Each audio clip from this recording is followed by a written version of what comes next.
Hi friends, welcome back to our YouTube channel. ಇವತ್ತು ನಾನು ಮನೆಯಲ್ಲೇ ಸಿಂಪಲ್ಲಾಗಿ ತರಕಾರಿ ಕಿಚಡಿ ಮಾಡ್ತಿದ್ದೀನಿ. ಅದು 1 ವರ್ಷ ಮೇಲೆ ಇರೋ ಮಕ್ಕಳಿಗೆ ತುಂಬಾ ಒಳ್ಳೆಯದು. ತಿನ್ಸಿದ್ರೆ ಚೆನ್ನಾಗೂ ಇರುತ್ತೆ. ಎಲ್ಲ ತರಕಾರಿನೂ ಅದ್ರಲ್ಲಿ ಹಾಕಿರ್ತೀವಿ, ಚೆನ್ನಾಗಿ ಕೂಡ ಇರುತ್ತೆ. ಇದನ್ನು ಹೇಗೆ ಮಾಡೋದು ಏನು ಅಂತೆಲ್ಲ ಹೇಳ್ತೀನಿ. ಅದಕ್ಕಿಂತ ಮುಂಚೆ ಯಾರೆಲ್ಲ ಇನ್ನೂ ನಮ್ಮ ಚಾನಲ್ನ ಸಬ್ಸ್ಕ್ರೈಬ್ ಆಗಿಲ್ಲ, ಪ್ಲೀಸ್ ಸಬ್ಸ್ಕ್ರೈಬ್ ಆಗಿ, ಲೈಕ್ ಮಾಡಿ, ಶೇರ್ ಮಾಡಿ, ಹಾಗೆ ಕಮೆಂಟ್ ಮಾಡಿ. ಇದು ಕಿಚಡಿ ಬಂದು 1 ವರ್ಷ ಮೇಲೆ ಇರೋ ಮಕ್ಕಳಿಗೆ ಕೊಡಿ, ತುಂಬಾ ಒಳ್ಳೆಯದು. ಎಲ್ಲ ಥರ ತರಕಾರಿ ಹಾಕಿ ಮಾಡಿ, ಚೆನ್ನಾಗೂ ಇರುತ್ತೆ. ಅಕ್ಕಿ 3 ಸ್ಪೂನು, ಮೈಸೂರು ಬೇಳೆ 2 ಸ್ಪೂನು, ಹೆಸರು ಬೇಳೆ 2 ಸ್ಪೂನ್ ತೊಗೊಂಡಿದ್ದೀನಿ. ಇದನ್ನು ಚೆನ್ನಾಗಿ 2ರಿಂದ 3 ಸರಿ ವಾಶ್ ಮಾಡಿಬಿಟ್ಟು 10 ನಿಮಿಷ ಮುಂಚೆನೇ ನೆನೆಸಿಡಬೇಕು.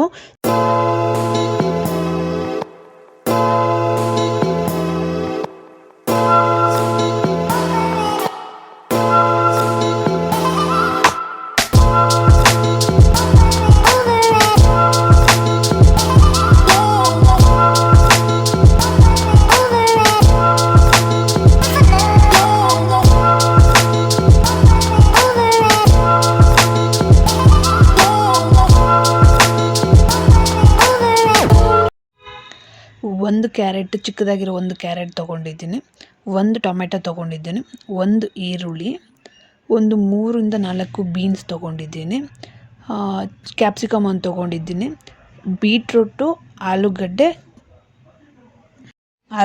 ಬೀಟ್ರೂಟು, ಕ್ಯಾರೆಟು ತುರ್ಕೊಂಡಿದ್ದೀನಿ, ಚಾಟ್ ಮಸಾಲ ಸ್ವಲ್ಪ 1/4 ಸ್ಪೂನು, ರೆಡ್ ಚಿಲ್ಲಿ ಪೌಡರ್ ಒಂದು 1/4 ಸ್ಪೂನು, ಅರ್ಶಿನದ ಪುಡಿ ಒಂದು 1/4 ಸ್ಪೂನು, ಇದು ಪಲಾವ್ ಪೌಡರ್ ಅಂತ ಬರುತ್ತೆ, ಅದು ತೊಗೊಂಡಿದ್ದೀನಿ, 1 ಪಲಾವ್ ಎಲೆ, 1 ಚಕ್ಕೆ, 1 ಲವಂಗ, 3 ಪೀಸ್ ಬೆಳ್ಳುಳ್ಳಿ ಚೆನ್ನಾಗಿ ಜಜ್ಜಿದ್ದೀನಿ. ಸ್ಟವ್ ಹಚ್ಬಿಟ್ಟು ಕುಕ್ಕರ್ ಇಟ್ಟಿದ್ದೀನಿ. ಕುಕ್ಕರ್ಗೆ 1 ಸ್ಪೂನ್ ತುಪ್ಪ ಹಾಕ್ಕೊಂಡಿದ್ದೀನಿ, 1/4 ಸ್ಪೂನ್ ಸಾಸಿವೆ ಹಾಕ್ಕೊಂಡಿದ್ದೀನಿ, 1/4 ಸ್ಪೂನ್ ಜೀರಿಗೆ, ಪಲಾವ್ ಎಲೆ, ಚಕ್ಕೆ, ಲವಂಗ, ಬೆಳ್ಳುಳ್ಳಿ ಅದು 1 ಸೆಕೆಂಡ್ ಹಂಗೆ ಫ್ರೈ ಆಗಲಿ ಎಣ್ಣೆಯಲ್ಲಿ ಚೆನ್ನಾಗೆ. ಅದು ಫ್ರೈ ಆದಮೇಲೆ ಹಚ್ಚಿಟ್ಕೊಂಡಿರೋ ಈರುಳ್ಳಿ ಹಾಕ್ಕೊತಿದ್ದೀನಿ, ಸಣ್ಣಗೆ ಹಚ್ಚಿರೋ ಈರುಳ್ಳಿ ಹಾಕ್ಕೊತಾ ಇದ್ದೀನಿ. ಅದು 1 ಸೆಕೆಂಡ್ ಹಂಗೆ ಚೆನ್ನಾಗಿ ಆಯಿಲಲ್ಲಿ ಫ್ರೈ ಆಗಬೇಕು. ಚೆನ್ನಾಗಿ ಫ್ರೈ ಆದಮೇಲೆ ಬೀನ್ಸ್ ಹಾಕ್ಕೊತಾ ಇದ್ದೀನಿ. ಅದು 1 ಸೆಕೆಂಡ್ ಹಂಗೆ ಚೆನ್ನಾಗಿ ಎಣ್ಣೆಯಲ್ಲಿ ಚೆನ್ನಾಗಿ ಫ್ರೈ ಆದರೆ ಹಸಿ ವಾಸನೆ ಹೋಗುತ್ತೆ ಅಂತ ಫ್ರೈ ಮಾಡ್ತಾ ಇದ್ದೀನಿ. ತುಂಬಾ ಚೆನ್ನಾಗಿರುತ್ತೆ ಇದು, ಟೇಸ್ಟ್ ಮಾತ್ರ ಸಖತ್ತಾಗಿರುತ್ತೆ. ಸಣ್ಣಗೆ ಹಚ್ಚಿರೋದ್ರಿಂದ ಅದು ಅವ್ರಿಗೆ ಗೊತ್ತಾಗಲ್ಲ ಏನು ತರಕಾರಿ ಹಾಕಿದ್ದೀವಿ ಅಂತ. ನಾವು ನೋಡಿ ಈ ಥರ ಚೆನ್ನಾಗಿ ಫ್ರೈ ಆಗಬೇಕು. ಆಮೇಲೆ ಕ್ಯಾಪ್ಸಿಕಮ್ ಹಾಕ್ಕೊತಾ ಇದ್ದೀನಿ. ಕ್ಯಾಪ್ಸಿಕಮ್ ಕೂಡ ಚೆನ್ನಾಗಿ ಫ್ರೈ ಆಗಲಿ, ಹಸಿ ವಾಸನೆ ಹೋಗ್ಬೇಕಲ್ವ ಎಲ್ಲನೂ. ಸೊ ಅದರಿಂದ ಚೆನ್ನಾಗಿ ಫ್ರೈ ಆದರೆ ಟೇಸ್ಟಿಯಾಗಿರುತ್ತೆ ಅಂತ ಎಲ್ಲ ಥರ ತರಕಾರಿನೂ ಹಾಕಿ ಚೆನ್ನಾಗಿರುತ್ತೆ, ಟೇಸ್ಟ್ ಕೂಡ ಇರುತ್ತೆ. ಬೀಟ್ರೂಟು, ಕ್ಯಾರೆಟು, ಆಲೂಗಡ್ಡೆ ತುರ್ಕೊಂಡಿದ್ದೀನಿ. ಇಲ್ಲಿ ನಾನು ತುರ್ಕೊಂಡಿದ್ದೀನಿ, ಸಣ್ಣಗೆ ಹಚ್ಚಿದ್ರೆ ಸ್ವಲ್ಪ ಟೈಮ್ ತೊಗೊಳುತ್ತೆ ಅಂತ 3 ತುರ್ಕೊಂಡು ಬಿಟ್ಟಿದ್ದೀನಿ. ಟೇಸ್ಟ್ ಕೂಡ ಚೆನ್ನಾಗಿರುತ್ತೆ, ಸಾಫ್ಟಾಗಿ ಆಗಿರುತ್ತೆ ಅಂದ್ಬಿಟ್ಟು ತುರ್ಕೊಂಡಿದ್ದೀನಿ. ನೋಡಿ ಇವಾಗ ಕಲರ್ ಚೇಂಜ್ ಆಗುತ್ತೆ. ನೋಡಿ ಈ ಥರ ಚೆನ್ನಾಗಿ ಫ್ರೈ ಮಾಡಿ, ಹಸಿ ಸ್ಮೆಲ್ ಅದೆಲ್ಲ ಹೋಗ್ಬೇಕು, ಹಸಿ ವಾಸನೆ ಎಲ್ಲ ಹೋಗೋವರೆಗೂ ಫ್ರೈ ಮಾಡಿ ಚೆನ್ನಾಗಿ ಫ್ರೈ ಆದಮೇಲೆ ಟೊಮೆಟೊ ಸಣ್ಣದಾಗಿ ಹಚ್ಕೊಂಡಿದ್ವಲ್ಲ ಅದನ್ನು ಹಾಕ್ಕೊಂಡು ಅದನ್ನು 1 ಸೆಕೆಂಡ್ ಹಂಗೆ ಫ್ರೈ ಮಾಡ್ಕೊತಾ ಇದ್ದೀನಿ. ಯಾವ ಲೋಟದಲ್ಲಿ ನೀವು ಅಕ್ಕಿ ಬೇಳೆ ಮತ್ತು ಹೆಸರು ಬೇಳೆ ತೊಗೊಂಡಿರ್ತೀರೋ ಅದೇ ಲೋಟದಲ್ಲೇ ನೀರು ತೊಗೊಳ್ಳಿ. ಇಲ್ಲ ನಾನೊಂದು 3 ಸ್ಪೂನ್ ನೀರು ಹಾಕ್ಕೊತಾ ಇದ್ದೀನಿ. ಅದು ಹಸಿ ಸ್ಮೆಲ್ ಹೋಗೋವರೆಗೂ ಫ್ರೈ ಆಗಲಿ ಅಂತ 3 ಸ್ಪೂನ್ ನೀರು ಹಾಕ್ಕೊಂಡಿದ್ದೀನಿ. ಆಮೇಲೆ ಮಸಾಲೆ ಐಟಮ್ ಇರುತ್ತಲ್ವ ಅದನ್ನು ಹಾಕ್ಬಿಟ್ಟು ಅದನ್ನು ಫ್ರೈ ಮಾಡಬೇಕಾಗಿರುತ್ತೆ. ಈ ಥರ ವಾರಕ್ಕೆ 2 ಸರಿ ಆಗಲಿ 3 ಸರಿ ಆಗಲಿ ಈ ಥರ ಎಲ್ಲ ತರಕಾರಿ ಹಾಕ್ಬಿಟ್ಟು ಕಿಚಡಿ ಮಾಡಿಕೊಡಿ, ಮಕ್ಕಳು ಚೆನ್ನಾಗಿ ಇಷ್ಟಪಟ್ಟು ತಿಂತಾರೆ. 1 ವರ್ಷ ಮೇಲೆ ಇರೋರ ಮಕ್ಳಿಗೆ ಮಾತ್ರ ಉಪ್ಪು ಹಾಕಿ, 1 ವರ್ಷ ಒಳಗಡೆ ಇರೋರಿಗೆ ಉಪ್ಪೇನು ಹಾಕೋಕ್ಕೆ ಹೋಗಬೇಡಿ.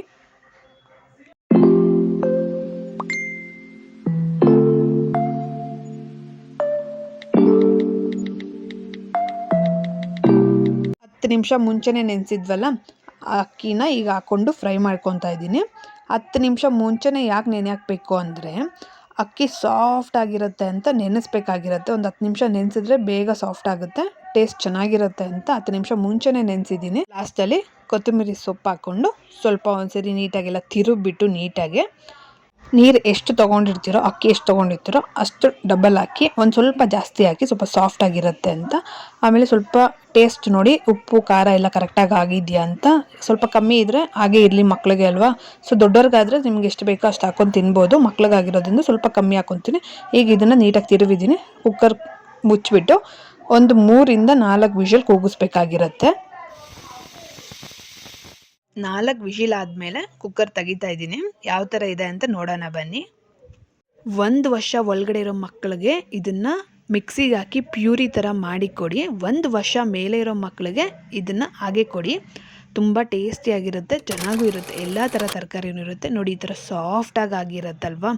ಇದು ಇಷ್ಟೇ ಗಾಯ್ಸ್, ವೆಜಿಟೇಬಲ್ ಕಿಚಡಿ ತುಂಬಾ ಚೆನ್ನಾಗಿರುತ್ತೆ. ಮಕ್ಕಳಿಗೆ ಈ ಥರ ಮಾಡಿಕೊಡಿ, ಇಷ್ಟಪಟ್ಟು ತಿಂತಾರೆ. ಈ ವಿಡಿಯೋ ಇಷ್ಟ ಆಗಿದ್ರೆ ಲೈಕ್ ಮಾಡಿ, ಹಾಗೆ ನಮ್ಮ ಚಾನಲ್ನ ಸಬ್ಸ್ಕ್ರೈಬ್ ಮಾಡ್ಕೊಳ್ಳಿ.